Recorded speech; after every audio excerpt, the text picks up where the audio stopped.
आज पलक मजबूरी में काम के लिए घर से बाहर निकलती है और घूमते घूमते वो उसी जगह जाती है जहां ऊषा काम करती है।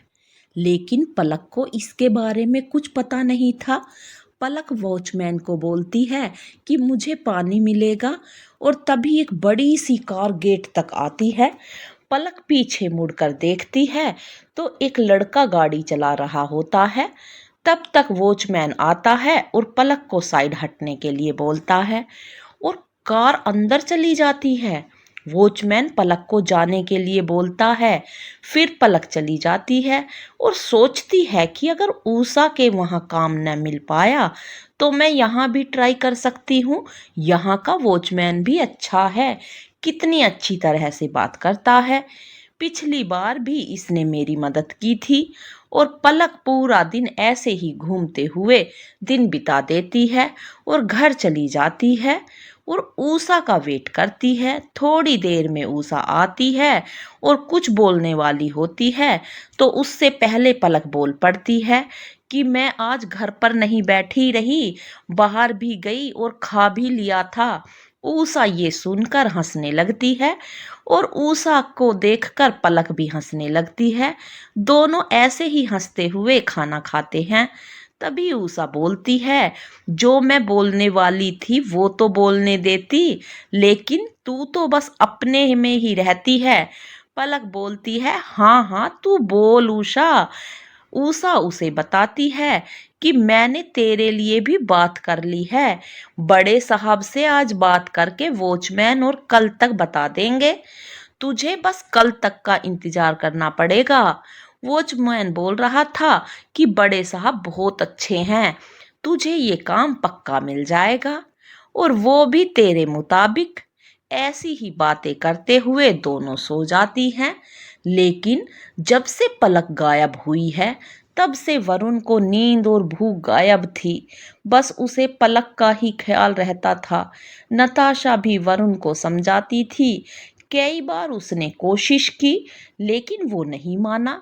नताशा ने उसे समझाया कि अगर वो अपना ख्याल नहीं रखेगा तो पलक को कैसे ढूंढेगा। यही सोचकर वरुण थोड़ा थोड़ा अपना ख्याल रखने लगा। उधर बॉस ने रजत को दूसरी लड़की ढूंढने के लिए बोला और साथ में ये भी कहा कि पलक को भी ढूंढते रहना। उधर अगले दिन ऊषा तैयार होकर अपने काम पर चली जाती है और पलक को अपने साथ लेकर ऊषा वॉचमैन से पलक के लिए पूछती है तो वो पलक को आने के लिए बोलता है और ऊषा से कहता है कि बड़े साहब पहले मिलेंगे और इंटरव्यू लेंगे, तब जाके काम बनेगा।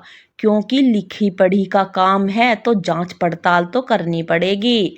ये सुनकर ऊषा थोड़ा उदास हो जाती है कि अब किरण पलक क्या होगा उसका, और फिर वो अपने काम में लग जाती है।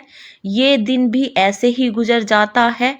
घर जाकर ऊषा किरण को सब बताती है, जो भी वॉचमैन ने कहा था। ये सुनकर पलक भी उदास हो जाती है और मन ही मन सोचती है कि अगर मेरे पास सर्टिफिकेट होते तो कोई प्रॉब्लम नहीं आती, लेकिन अब कैसे करूँगी। और ऐसे ही सोचते सोचते वो सो जाती है। अगले दिन दोनों ही वहां जाते हैं। ऊषा जहां काम करती है पलक देखकर हैरान हो जाती है कि ये तो वही जगह है जहां मैं 2 बार आ चुकी हूँ, जहां पर वॉचमैन से मैंने 2 बार पानी मांगा था और वॉचमैन ने भी बहुत ही अच्छा व्यवहार किया था। ऊषा और पलक दोनों वॉचमैन के पास जाती हैं। ऊषा वॉचमैन को बताती है कि यही है वो मेरी दोस्त जिसके बारे में मैं बात कर रही थी। पलक वॉचमैन को नमस्ते करती है तो वॉचमैन पलक को देखकर बोलता है कि तुम तो वही हो ना, कल वाली जो पानी मांगने आई थी।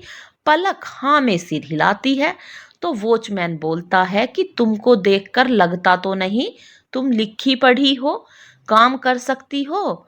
तो पलक बोलती है कि आप एक बार मौका तो दें, मैं अपनी काबिलियत साबित कर दूंगी। वॉचमैन ये सुनकर मुस्कुराता है और दोनों को अंदर जाने देता है। पलक अंदर जाते ही भगवान जी को याद करती है और फिर वरुण को याद करके आशीर्वाद मांगती है।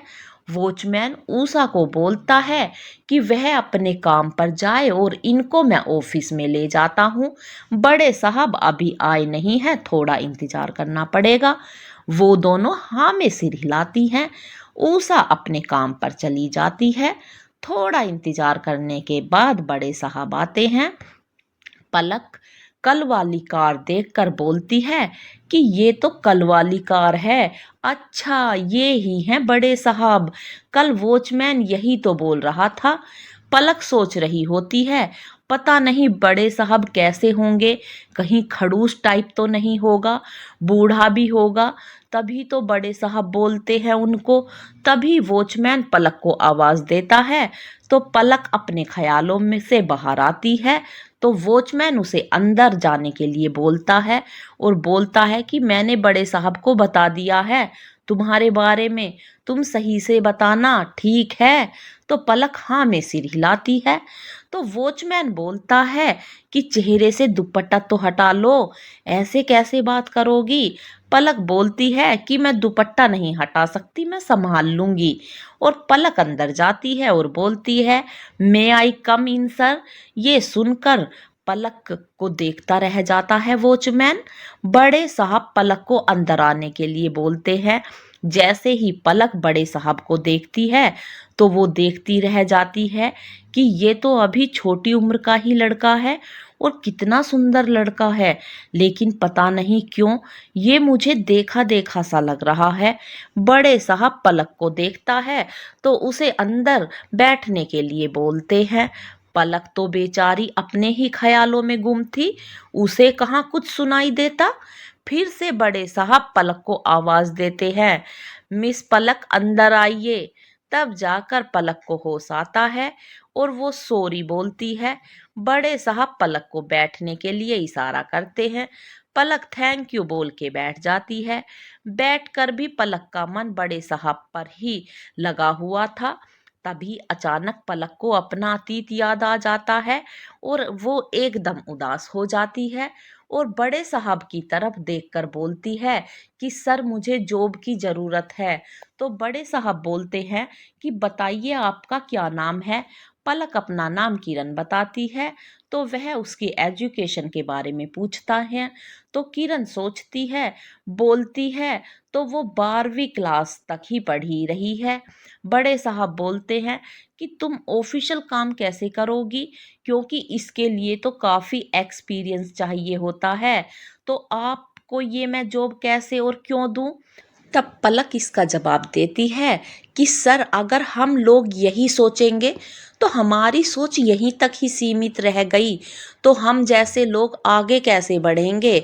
और आप तो इतने बड़े अंपायर के मालिक हो, तो आपके लिए तो ये कोई बड़ी बात नहीं, मेरा तो इस दुनिया में कोई नहीं है। तो बड़े साहब बोलते हैं कि क्या मतलब, तुम्हारा इस दुनिया में कोई नहीं? तो पलक बताती है कि मेरे माँ बाप बचपन में ही इस दुनिया को छोड़कर चले गए थे, बस तब से मैं अनाथ हूँ। तो बड़े साहब ने बोला, तो तुमने पढ़ाई कैसे पूरी करी? तुम्हारे बोलने के तरीके और सोच से तो तुम कॉलेज गर्ल लग रही हो। ये सुन किरण थोड़ा सक्का पक्का जाती है और बोलती है, नहीं सर मैंने तो कॉलेज बाहर से ही देखा है, सोच का क्या है, उसके लिए पढ़ना लिखना जरूरी नहीं। कई अनपढ़ लोग मैंने ऐसे देखे हैं जो समाज कल्याण के लिए काम करते हैं, अगर आप खुद सही हो तो सब सही होता है। पलक की ऐसी बातें सुनकर बड़े साहब की सोच में पड़ जाते हैं और वो उसको जॉब देने के लिए हाँ कर देते हैं। ये सुनकर पलक बहुत खुश हो जाती है और वो अपनी खुशी जाहिर करने के लिए अपने भाई का साथ चाहती है, पर वो ऐसा नहीं कर सकती थी। तो उसे ऊषा की याद आती है और वो बड़े साहब को थैंक यू सर कहती है। बड़े साहब उसे बोलते हैं कि ये जॉब तुमको तुम्हारी अच्छी नीयत और अच्छी सोच के कारण मिली है, आई होप तुम इसको निराश नहीं करोगी। पलक बोलती है, बिल्कुल नहीं सर, अगर कुछ कंप्यूटर वर्क भी हो तो मैं कर सकती हूँ।